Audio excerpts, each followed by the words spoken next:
하나님의 은혜와 평강이 여러분의 삶 가운데 함께 하시길 축복합니다. 오늘 함께 보실 하나님의 말씀은 사도행전 24장 24절 말씀입니다. 수일 후에 벨릭스가 그 아내 유대 여자 드루실라와 함께 와서 바울을 불러 그리스도 예수 믿는 도를 듣거늘. 오늘도 매일 말씀 묵상과 함께하는 우리 제천교회 성도님들을 축복합니다. 바울의 암살에 실패한 유대인들은 로마 총독 앞에 바울을 고소했습니다. 오늘 말씀은요, 그들의 고소에 대한 바울의 변론입니다. 우리는 바울이 체포당한 이후에 진행되는 이 논쟁을 통해서 하나님의 역사하심을 또 한번 볼 수 있습니다. 이 평범한 시민인 바울이 이러한 방법이 아니면 어찌 이방인 통치자들을 만나서 자유롭게 예수님에 대해서 설교할 수 있었을까요? 신문하는 로마의 통치자와 신문받는 죄수의 만남을 통해 오히려 복음을 마음껏 전할 수가 있었습니다. 그리고 신문을 듣기 위해서라도 로마의 총독과 같은 이방인 통치자들이 복음의 귀를 기울일 수밖에 없었어요. 이처럼 하나님께서는요, 모든 상황을 주관하시며 어려운 고난의 순간도 사용하시며 역사하십니다. 그렇기 때문에 우리가 하나님을 향한 마음을 품고 하나님께 쓰임 받기를 원하며 살아간다면 내가 고난당하는 순간까지도 하나님을 위해 쓰임 받는 순간이 되어짐을 우리가 믿어야 됩니다. 그렇기 때문에 우리도 매 순간순간 내 일상이 하나님께 쓰임 받는 순간이 되기를 소망해야 됩니다. 이 사두개인으로 추정되는 유대 종교 지도자들은 이 더들로 나는 전문 변호사를 시켜서 바울을 고소했습니다. 이 바울이 이 로마 시민이면서 해박한 지식을 가지고 있어서 대항하기가 쉽지 않았고, 또 이 재판은 로마법에 따라 진행되기 때문에 변호사를 고용한 겁니다. 예루살렘에서 유대법에 따라 군중을 선동해 일방적으로 몰아가던 재판과는 다르기 때문에 그렇습니다. 이 더들로는요, 먼저 총독 벨릭스에 대한 찬사를 늘어놓습니다. 3절 말씀입니다. 벨릭스 각하여, 우리가 당신을 힘입어 태평을 누리고 또 이 민족이 당신의 선견으로 말미암아 여러 가지로 개선된 것을 우리가 어느 모양으로나 어느 곳에서나 크게 감사하나이다.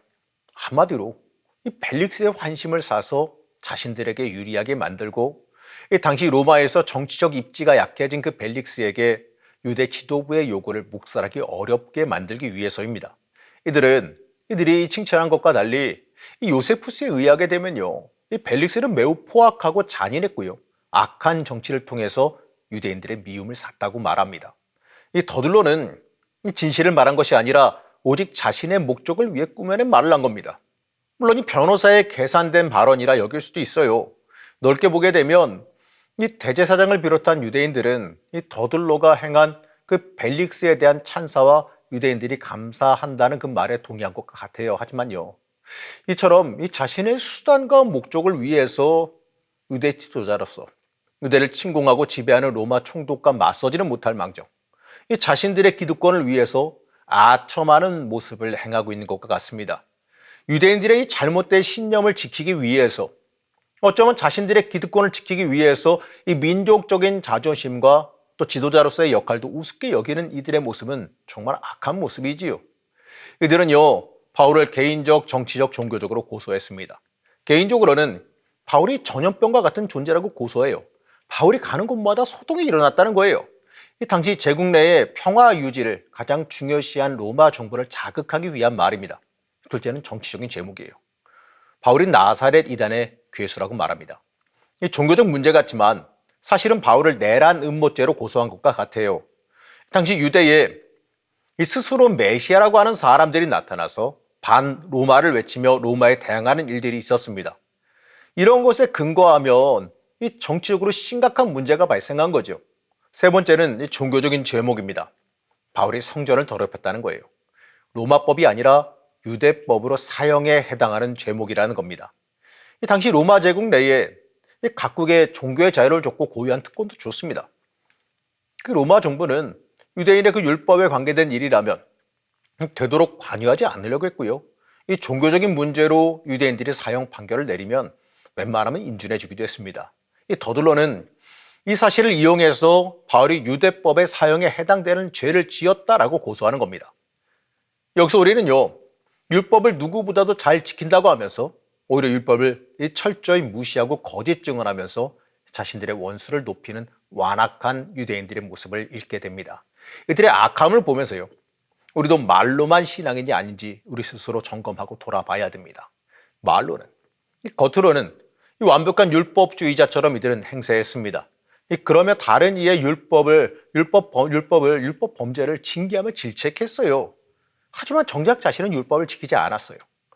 마치 자기 자신이 모든 것의 기준이 된 것처럼 행했습니다.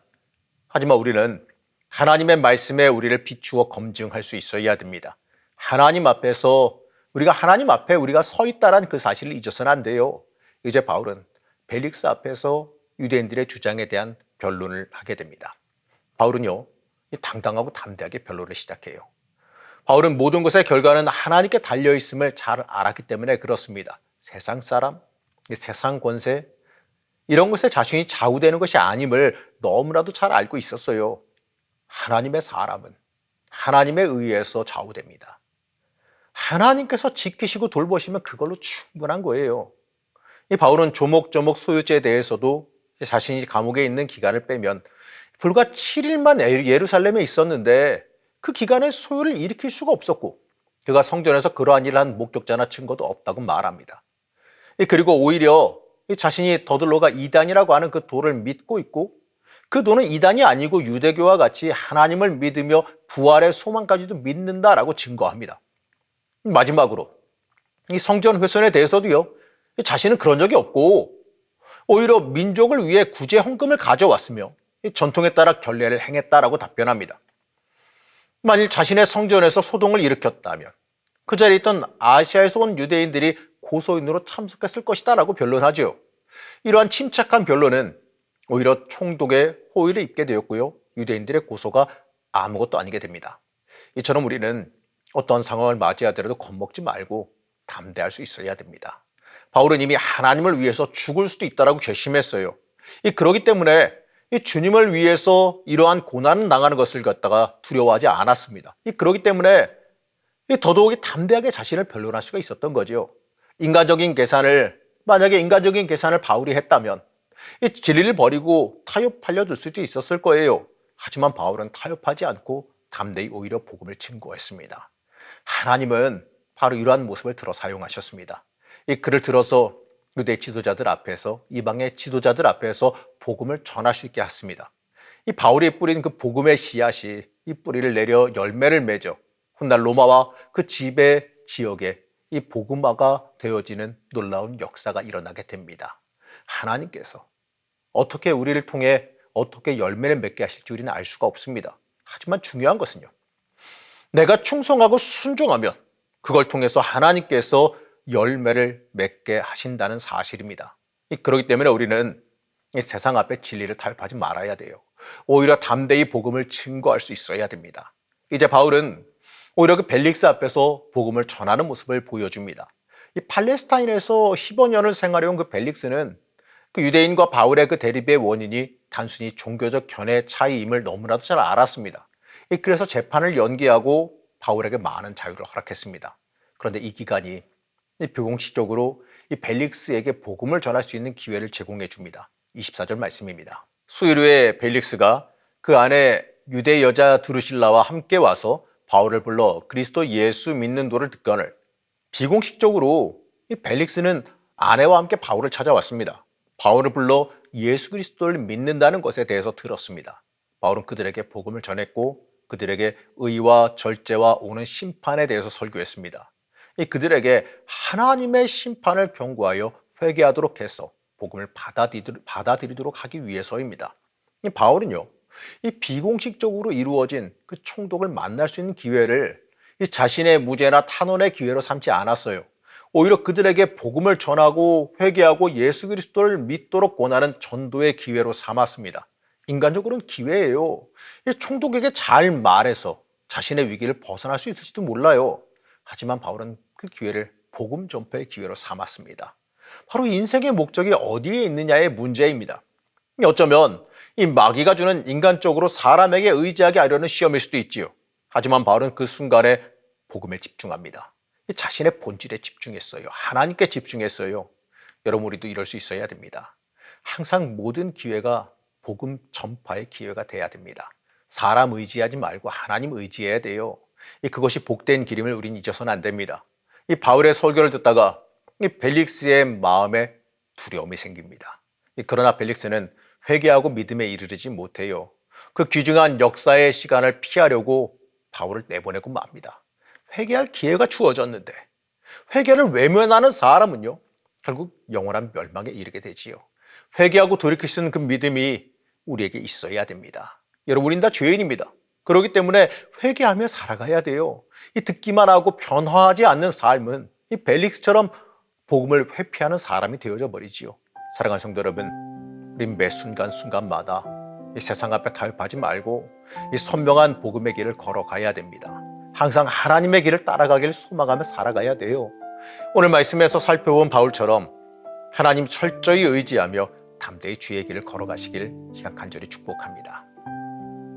우리의 길과 진리가 되신 하나님, 우리의 인생길이 온전히 하나님 따라가는 길이 되기를 원합니다. 나를 위한 인생이나 내 유익을 구하는 인생이 아니라 하나님을 위한 삶, 복음 증거하기 위한 삶을 살아가게 하여 주시옵소서. 오늘 하루도 주를 위한 길을 걷기를 소망하며 예수님의 이름으로 간절히 기도드렸습니다. 아멘.